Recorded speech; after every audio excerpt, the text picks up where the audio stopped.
नमस्कार, मैं हूं करमवीर और आप देख रहे हैं फॉलो अप। प्रसिद्ध कवि कुंवर नारायण की कविता अयोध्या 1992 की चंद पंक्तियां हैं। अयोध्या इस समय तुम्हारी अयोध्या नहीं, योद्धाओं की लंका है, मानस तुम्हारा चरित्र नहीं। जी हाँ, चुनाव का डंका है। इन दिनों अयोध्या समेत पूरे देश में श्री राम के नाम के साथ मोदी सर का डंका बज रहा है और गोदी मीडिया विपक्ष की लंका लगाने में कोई कोर कसर नहीं छोड़ रही। इस सब के बीच एक पेच रामलला विराजमान की मूर्ति को लेकर शुरू हो चुका है, जिसकी अहम वजह है सुप्रीम कोर्ट द्वारा 2019 में दिए गए निर्णय की लाइनें और मुकदमे का टाइटल श्री रामलला विराजमान बनाम बाबरी मस्जिद। पेच रामलला विराजमान वाली मूर्ति के बजाय 3 नई बनी मूर्तियों में से एक का चयन कर प्राण प्रतिष्ठा को लेकर है। मानो भगवान श्री राम की मूर्ति ना हुई, इंडियन आइडियल का शो हो गया। जो सबसे बेहतर गाएगा वही चयनित होगा।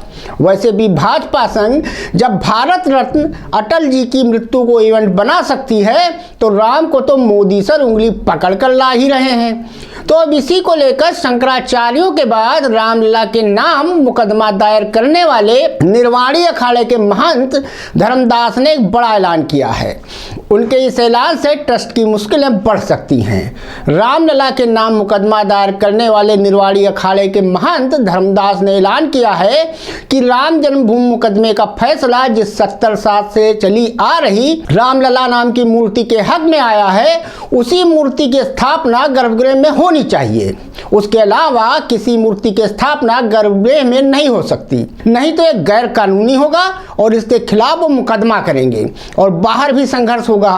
बता दें आपको कि राम मंदिर ट्रस्ट ने राम मंदिर के गर्भगृह में स्थापना के लिए 3 नई प्रतिमाओं का निर्माण कराया था। उसमें एक का चयन हो गया है। अब उसकी प्राण प्रतिष्ठा की विधियां जारी हैं। इसको लेकर विरोध हो रहा है। हालांकि ट्रस्ट पहले ही यह स्पष्ट कर चुका है कि मौजूदा रामलला विराजमान की प्रतिमा को गर्भगृह में स्थान दिया जाएगा। इसके अलावा इस मुद्दे पर ज्योतिष पीठ के शंकराचार्य अभिमतेश्वरानंद सरस्वती ने श्री राम जन्मभूमि तीर्थ क्षेत्र के ट्रस्ट के अध्यक्ष को चिट्ठी लिखी है।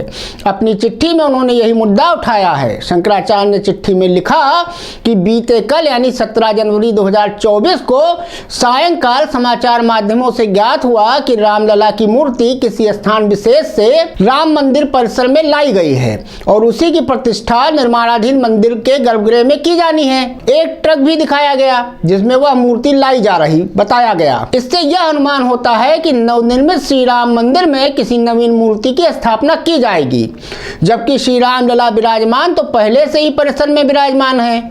उन्होंने आगे लिखा है कि यहाँ प्रश्न यह उत्पन्न होता है कि यदि नवीन मूर्ति की स्थापना की जाएगी तो रामलला विराजमान का क्या होगा। अभी तक राम भक्त ही समझते थे कि नया मंदिर श्री रामलला विराजमान के लिए बनाया जा रहा है, पर अब किसी नई मूर्ति के निर्माणाधीन मंदिर के गर्भगृह में प्रतिष्ठा के लिए लाए जाने पर आशंका प्रकट हो रही है कि कहीं इससे श्री रामलला विराजमान की उपेक्षा न हो जाए। तो वैसे भी इन दिनों काशी मथुरा समेत देश भर के कई भगवान अदालतों में वादी बनकर विचरण कर ही रहे हैं।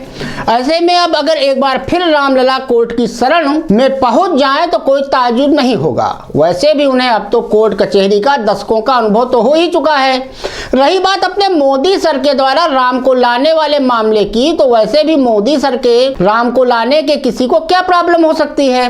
अब प्लीज ऐसी तकनीकी दलीलें ना ही दें तो अच्छा है कि राम जी कहाँ चले गए थे जो उन्हें लाया जाएगा वगैरह, तंबू में पड़े हुए थे कि नहीं, बस मोदी सर वहीं से ला रहे हैं पक्के घर में। वैसे राम जी कहीं चले भी गए होते तब भी मोदी सर उन्हें जरूर ले आते। आखिरकार 135 करोड़ के चुने हुए प्रधानमंत्री हैं और अब तो विष्णु के अवतार भी हो चुके हैं, देवों के देव भी हैं। रही उंगली पकड़ा कर लाने की बात, तो फिलहाल तो मामला रामलला को लाने का है और बच्चे को तो भारतीय संस्कृति में उंगली पकड़ा कर ही लाया जाता है। जरा ये भी सोचिए कि मोदी सर गोदी में लाते हुए कैसे लगते।